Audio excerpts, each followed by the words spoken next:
arte de interpretar perde alguns palcos em Belo Horizonte. O fechamento dos teatros é tema do programa de hoje, que vai mostrar também a rua como alternativa de palco para apresentações artísticas. E o curioso mundo dos bonecos que faz sucesso na capital mineira.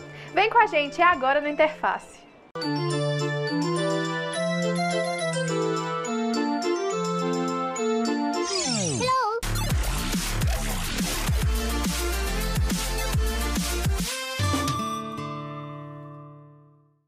Século XVI.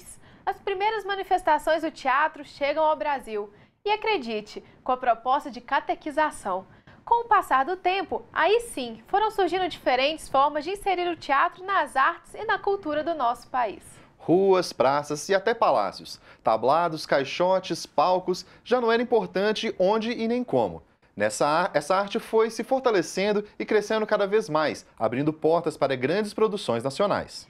E desenvolveu tanto que em maio deste ano foi sancionada uma lei que torna o teatro uma disciplina obrigatória na educação básica do país. Já o reconhecimento dos profissionais que vivem da arte cênica parece estar indo no caminho contrário, pelo menos aqui em Belo Horizonte. Maestro Magnani, ele contou para a gente uma vez que na Itália, ao fim da Segunda Guerra Mundial, a cidade dele estava igualada com o chão. Não tinha nada.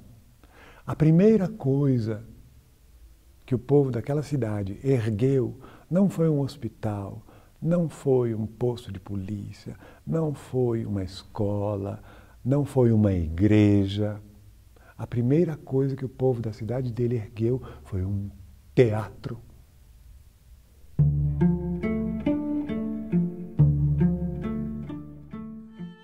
Eu acho que a situação da produção cultural, eu vou falar por Belo Horizonte, que esse ano nós estamos no meio do ano e praticamente nada se produziu. Nós enxergamos o fechamento dos teatros como uma ferramenta essencial para o nosso trabalho que está sendo negligenciada. Na verdade é esse o mais importante, porque senão nós só vamos ter que fazer teatro de rua. Se os teatros fecharem, vamos ter que fazer só teatro de rua.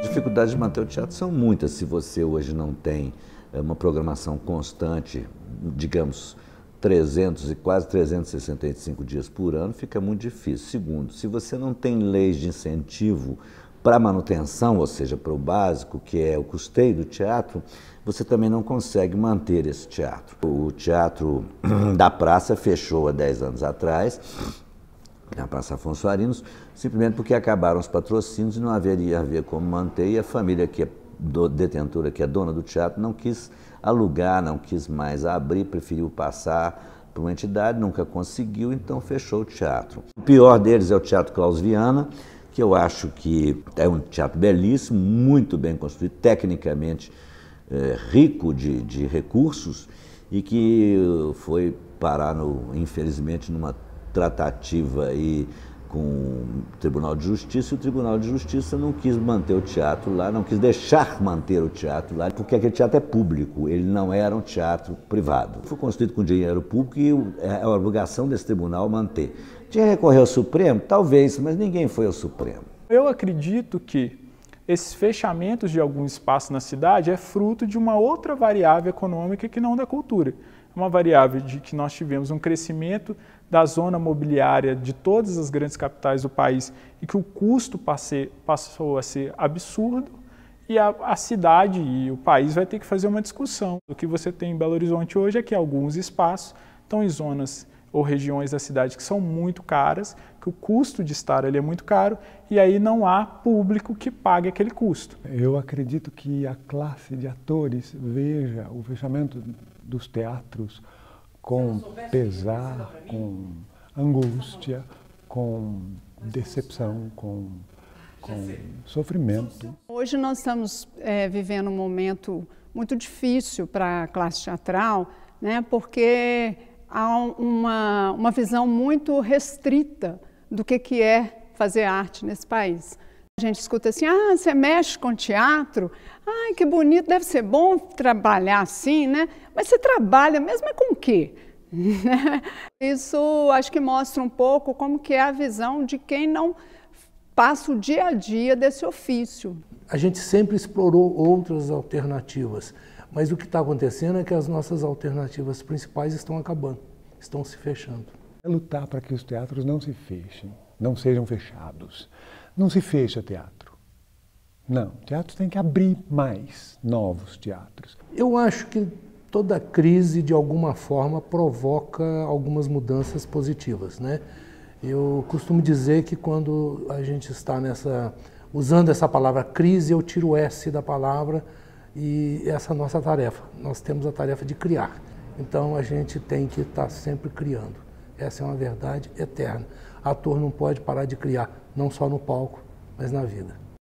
O interesse por teatros, circos e espetáculos cresceu quase 30% no Brasil, segundo a pesquisa de frequência de práticas culturais do IPEA. Mas, como sempre tem o mas, não basta apenas o aumento desse interesse se não houver a contrapartida do poder público. A falta de incentivo e a desvalorização da cultura são alguns dos assuntos do nosso bate-papo com Kleber Junqueira, que dá nome ao teatro que venceu a ameaça de fechamento, e também Éder Paulo, diretor administrativo do Teatro Kleber Junqueira. Sejam bem-vindos ao Interface. Obrigado pela oportunidade. É um prazer estar aqui. Podem ficar bem à vontade. Obrigado. Para a gente já começar aqui nosso bate-papo, eu queria saber, Éder, vocês quase fecharam as portas, tinha data marcada para isso acontecer junto com outros teatros da cidade. Mas de onde que surgiu essa força para poder continuar? Pois é, na verdade a questão é o seguinte, nós ainda não vencemos a ameaça de fechamento do Teatro Kleber Junqueira, infelizmente, né? Na verdade, nós continuamos lutando, continuamos em busca de uma solução definitiva. O que veio acontecendo desde o final de 2015 na verdade, um conjunto de pequenas ações. São fôlegos momentâneos justamente para que a gente possa realmente encontrar essa solução definitiva. Então, como que se deu? Uma das ações foi justamente a parceria, né, da secretária municipal de Educação, a senhora Sueli Maria Baliza Dias, que disponibilizou alguns ônibus da frota do BH para crianças, né, que é um ônibus da Secretaria de Educação, em parceria com o teatro, uma redução no valor do ingresso para que esses alunos da PBH assistissem o espetáculo. Então isso nos deu um fôlego até o final do ano. Uma outra ação significativa foi justamente o apoio do secretário de Estado da Cultura, o Ângelo Osvaldo, que em solidariedade à ação e à representatividade dos trabalhos desenvolvidos no Teatro Kleber Junqueira, aprovou 2 projetos através do Estado, né, que é o Fundo Estadual de Cultura e o Sena Música, que nos deu um fôlego até agora o mês de agosto. E pegando esse gancho da questão financeira, né, que é um problema muito grande que vocês estão enfrentando, em 2014 foi agraciado com o título de patrimônio imaterial da cidade, o teatro, né, foi agraciado com esse título. E isso deveria estreitar essa relação com o poder público, até dando um incentivo mais na questão financeira. E como é que fica esse incentivo? Vocês contam com alguma verba pública? Na verdade, esse título foi dado pela Fundação Municipal de Cultura, né? E não, a gente ainda não tem nenhuma verba pública. A gente tem tentado, na verdade, a Fundação Municipal de Cultura, ela ainda, a gente sente que ela está em débito com o Teatro Kleber Junqueira, que ela reconhece a ação que ela é feita, reconhece, né, como patrimônio material, mas até hoje não veio nenhum recurso da Fundação Municipal de Cultura e da Prefeitura de Belo Horizonte. Agora nós estamos na lei municipal, né, como o Éder já disse, e o que nós gostaríamos mesmo era um convênio. Um convênio nos moldes que a Prefeitura faz com as escolas de Belo Horizonte, que faz com frotas de ônibus, um convênio que é uma coisa normal no órgão público, né? Para quê? Para que a gente pudesse ter uma garantia da estrutura do teatro, até para que a gente pudesse abrir esse teatro para a comunidade de forma mais efetiva e que a gente continuasse fazendo esse trabalho de formação de plateias que a gente faz lá durante esses 12 anos. E um ponto triste, né, que a gente estava até conversando aqui, é que a gente viu algumas campanhas na internet no ano passado, no Rio, São Paulo, em que artistas e até a população se movimentou para poder ser contra o fechamento de vários teatros, que não foi só aqui em Belo Horizonte. Mas aqui, principalmente, houve um enfraquecimento desse movimento. Vocês acham que isso se deve a quê? Tem um certo desinteresse da população? Eu acho que não. O nosso público básico, a gente trabalha com alunos da rede pública de ensino e muitos de risco social. Então, é um volume. A gente já teve mais de 500 mil espectadores no teatro nesses mais de 10 anos. Só que é um público que não tem voz e não tem voto. né? É um público que mora na periferia, é um público... Já teve meninos que foi ao teatro que foi com um pé de chinelo, tem menino que mora em casa de lona e foi ao teatro. Então, assim, esse público e o fascínio que a gente sente de continuar o trabalho é exatamente isso. A gente faz um trabalho que eu acho que é onde que o recurso público tem que estar mesmo, que é para o público, né? Para a formação dessa plateia. Então, a gente faz um trabalho que, para mim, é a essência do recurso público. É o recurso voltando para o público, né, em forma de encantamento, de arte, né, de cultura, e um público que não tem acesso a ela sobre outras formas, entendeu? O teatro ele acaba tendo um papel social de conscientização, né? Você acha que o governo encara isso como uma ameaça? Eu acho que sim. Eu acho que isso é tão claro que você vê. As pessoas questionam as leis de incentivo e as verbas que vão para a cultura. Mas a indústria automobilística teve agora uma isenção fiscal enorme de bilhões, eu não vejo as pessoas reclamando, né? A Petrobras ficou vários anos com a gasolina congelada e isso tirou dinheiro da saúde, da educação. Eu não vejo as pessoas reclamando. A gente não consegue nem fazer as obrigações constitucionais que a cultura deveria ter nesse país. E pegando um pouco ainda o gancho da questão financeira, a gente não pode deixar de falar da Lei Rouanet, né? Que tem a proposta de incentivar a cultura, mas que tem sido alvo de muitas críticas, até de investigações. E vocês chegaram a recorrer a essa lei? Como que foi? Vocês acharam muito burocrático? Deu certo, não deu? Na verdade, o que eu acho, aí no caso é uma opinião minha mesmo, assim, é bem pessoal, é o seguinte: eu acho que a elaboração dos projetos, a elaboração ela exige vários critérios mesmo, entendeu? E nós, inclusive, nós já conseguimos, nós já elaboramos projetos, tivemos projetos aprovados via Lei Rouanet, né? A nossa dificuldade é justamente, uma das dificuldades é justamente conseguir captar o patrocinador, é a empresa parceira, é o empreendedor que vai firmar essa parceria, né? Porque, na verdade, a lei de incentivo nada mais é do que uma parceria entre todo mundo, né? Entre empresa, o proponente e tal, e o poder público. Então, o que acontece? Essas grandes empresas que antes patrocinavam os projetos sociais, que nos patrocinavam, agora elas têm as próprias fundações. Não é, Kleber? Exatamente. Então, vou passar a bola para o Kleber. Para dar continuidade. Exatamente. E aí essas fundações, elas passaram a gerir. Eu acho que a Lei Rouanet, ela tem um interesse interessante nessa questão do mercado, mas eu acho também que o Estado não pode abrir mão de ele definir uma política pública de cultura junto com a sociedade civil organizada. Entendeu? Então, o que acontece da Lei Rouanet é que as empresas passam a decidir qual que é a ação cultural do país. E essa função tem que ser feita pelos artistas, pela iniciativa privada, mas também pela população. Queria agradecer a presença de vocês e a entrevista que foi muito esclarecedora. Muito obrigado pela presença. Obrigado a vocês. Foi um prazer. Foi um prazer receber vocês, muita força na causa, né? Que vale muito a pena. Vamos lá, a gente continua lutando. Continuamos lutando. Isso aí. E nós vamos para um rápido intervalo e daqui a pouco continuaremos a falar de teatros, mas que acontece em outros palcos. É rapidinho, não saia daí.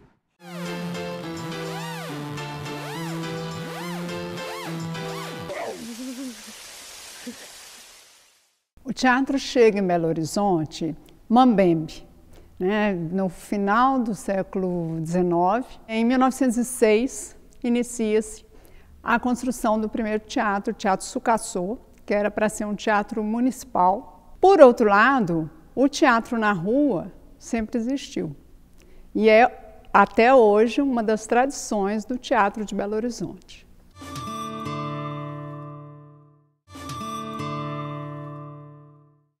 As ruas, avenidas, praças e parques são espaços que servem de passagem para milhares de pessoas todos os dias nos centros urbanos. E se esses locais deixassem de ser apenas pano de fundo de um dia a dia corrido e passassem a ser cenário para uma peça de teatro? Este é o objetivo do teatro de rua, que tem ocupado espaços para democratizar o apreço à cultura. O teatro nasceu na rua, em espaço aberto, no meio do público, lá na Grécia Antiga. Ele se aperfeiçoou com o tempo, mas não perdeu a sua essência. A concepção do teatro de rua é sair do quadradinho da sala fechada, sabe, e invadir os espaços, ocupar os espaços, transformar a rua em uma espécie de cenário, né? E as pessoas que estão passando desavisadamente em público. O teatro feito na rua é feito para todo mundo, então é um grande encontro, né? De públicos diversos, idades diversas, classes sociais diversas. E o teatro é uma grande celebração. de encontros. Então, a rua seria um palco ideal para isso, para essa grande mistura. E nas ruas, o teatro acontece da forma mais pura e inesperada. O teatro é arte instantânea, né? É feito na hora, né? É performance, né? É você aqui agora atuando e produzindo arte, né? E a rua, ela tem essa coisa de ser dinâmica, né? Então, sim, você nunca tem muito como antecipar tudo, né? O público participa o tempo todo.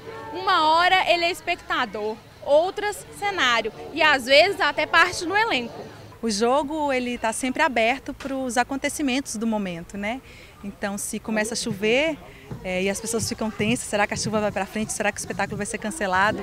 Aquilo entra em cena também. A gente sempre joga com isso. Passa um cachorro, late, uma criança chora, um bêbado grita mais alto. Tudo vira jogo de cena. Tem gente que às vezes entra em cena também. Já teve uma vez que a gente apresentou que de repente tinha um morador de rua dentro da nossa cena. Então a gente acabou até dando uma improvisada com ele, ele entrou na onda também da cena e depois conseguimos fazer com que ele saísse, mas sem estragar a fluidez do espetáculo, né? Mas ver as ruas transformadas em palco é uma realidade mais comum durante eventos que buscam democratizar a arte na capital. Desde 2009 a gente entendeu que o teatro de rua também precisa ser popularizado, embora seja o início de tudo, o teatro de rua, né? A peça Subo para Esquecer o que de baixo já não consigo ver, do grupo Carabina Cultural, é um dos exemplos das atuações no universo interativo das ruas. A peça tem música, vídeo e circo e envolve o público em uma grande experiência sensorial. A gente ficava vendo que tinha muito espetáculo de rua de fora e aqui não tinha. Eu falei, cara, vamos experimentar, vamos ver, levar o teatro para a rua e ver o que a gente consegue fazer por isso, né? Então eu adaptei o roteiro já exatamente pensando nisso, fazer o teatro para a rua. Foi assim, uma experiência maravilhosa e está sendo ainda, né? A peça intitulada Como a Gente Gosta faz uma releitura do romance de Shakespeare de mesmo nome. Com muita música, a trama envolve o público na história de amor de Rosalinda e Orlando. Não utilizar a música só como uma muleta do espetáculo, usar ela como uma ferramenta dramatúrgica, né? Nós mesmos fazemos as músicas, a direção musical desse espetáculo é minha, mas numa orientação de instrumento, de arranjos.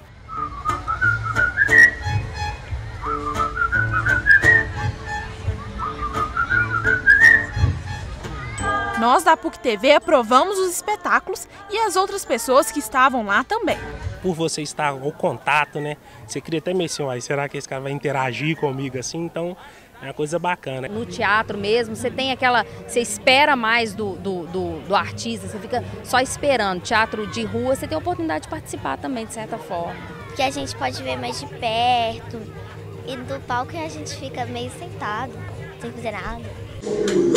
E todos concordam, o teatro de rua é fundamental não só para a expressão da arte, mas também para a interação entre as pessoas e com o espaço urbano. O teatro ele é muito viável para essa ocupação. Então a gente vai para a rua com o teatro, às vezes a gente usa o que tem como cenografia e vira uma ocupação cênica mesmo. Depende muito do espetáculo e as pessoas se empoderando disso, né? Talvez se tivesse mais teatro na rua, as ruas ficassem mais agradáveis.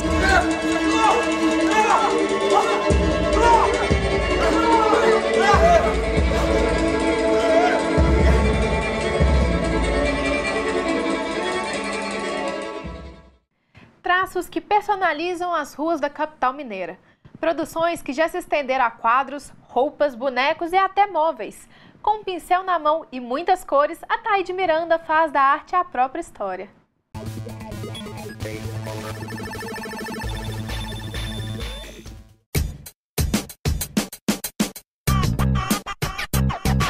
Meu nome é William de Miranda Taíde, eu sou artista plástico, assino como Taíde Miranda, faço grafite, pinturas. Eu fui baterista de uma banda de heavy metal durante 20 anos e aos 40 anos eu fui fazer faculdade de design gráfico. E lá a professora de História da Arte viu o meu trabalho e me descobriu, tirou os meus preconceitos e daí então eu comecei a desenhar e trabalhar com isso até hoje. Vai fazer 5 anos. O porquê da arte na rua é porque a arte, quando ela vem para a rua, ela sai do museu ela se torna arte para todo mundo, ela se torna arte da comunidade, a comunidade se identifica, então torna a coisa palpável, né, que é diferente do museu, que eu acho que tem um certo bloqueio. E por outro lado, você põe cor, né, no espaço que você vive, que você convive, as pessoas, né, que moram acabam te conhecendo através disso, e isso torna um vínculo legal, porque, por outro lado, existe uma certa admiração, né? Fala, pô, que legal, você coloriu a rua aqui pra gente, o muro. Então, acho que isso é uma troca de energia também fantástica, que só a rua pode possibilitar. Sobre o incentivo, eu acho que ainda muito precoce, engateando, a coisa está começando a acontecer, né? A gente pode ver até mesmo pelos eventos que a cidade tem promovido, Noite Branca, Noite de Museus, Virada Cultural, Belo Horizonte pipoca, artista bom, né, de rua. Eu acho que isso com o tempo vai virar rotina, as pessoas vão, a gente vai ter cada vez mais e mais artistas, conhecedores de arte, estudiosos de arte. A tendência é crescer, se Deus quiser. Os maiores desafios, eu acho que é a coisa que eu disse de ter que se reinventar todos os dias, sabe? Eu acho que a dificuldade também tem que existir sempre, porque é através da dificuldade que a gente cresce, né? Quando a coisa vai ficando, se torna muito fácil, vira monotonia. E a cada dia que você tem um desafio, que você levanta e fala, nossa, como é que... Eu todas as vezes que eu vou pintar uma parede, às vezes vou pintar dentro da casa de uma pessoa, uma cobertura. Me dá um frio na barriga, da mesma forma que eu tinha quando eu ia subir no palco. Seja qual for o artista, ele sempre marca uma época com as artes dele. Muitas vezes você consegue estudar um momento através de um quadro. A gente ajuda a criar essa identidade, essa identidade cultural, a coisa da identidade da cidade. Né? Um dia ainda eu tenho certeza que BH vai ser falado que já foi ou é a capital dos artistas de rua, de grafite, porque tem muitos e cada vez mais e de níveis, né, top. E é isso aí, eu acho que a gente não tem muita noção da coisa, mas um dia vai fazer parte da história.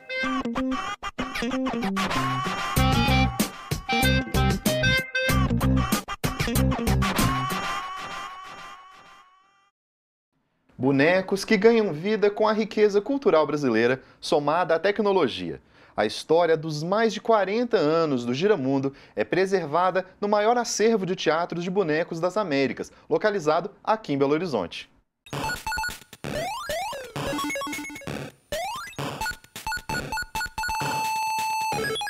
Três minutos. É o tempo que eu tenho para girar o mundo desses bonecos e contar um pouco dos mais de 40 anos desta companhia.